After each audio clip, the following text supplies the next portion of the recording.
உறவுகளே, இன்னைக்கு நம்ம சக்கர டிராவல்ஸ்ல போக போறோம். ஐயா ஜாலி ஜாலி ஜாலி ஜாலி.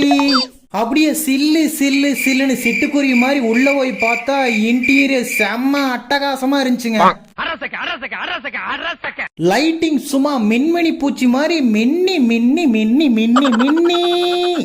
அப்படியே சில்லு சில்லு சில்லுன்னு வந்த ஏசி காத்துக்கும் நான் பெட்ல படுத்துட்டு இருந்ததுக்கும் வானத்துல எப்படி மேகங்கள்லாம் மிதந்துட்டு இருக்கோ நானும் மேகமாவே மாறி வானத்துல மிதக்கிற மாதிரி ஃபீலா இருந்துச்சுங்க. எப்படி சூரியன் வந்த உடனே பனியெல்லாம் பறந்து போயிருமோ, இந்த சார்ஜிங் போர்ட் சைட்ல இருந்ததுனால என் மேல முட்டு முட்டுன்னு மொட்டி தேல் கொட்டுற மாதிரி கொட்டு கொட்டுன்னு கொட்டி என் மொத்த தூக்கமும் போச்சுங்க. என் தூக்கம் தான் போயிடுச்சுன்னு பார்த்தா இங்க லைட்டும் போயிருச்சுங்க. சரி, தாகத்துக்கு தண்ணி குடிக்கலான்னு அவங்க கொடுத்த வாட்டர் பாட்டில் எடுத்தா தம்பி தம்பி ஸ்டாப் வந்துருச்சு அப்படின்ட்டாங்க. அடப்பாவிகளான ஆலந்தூர் மெட்ரோல இறங்கி நானும் டாட்டா பை பாய் சொல்லிட்டேன்.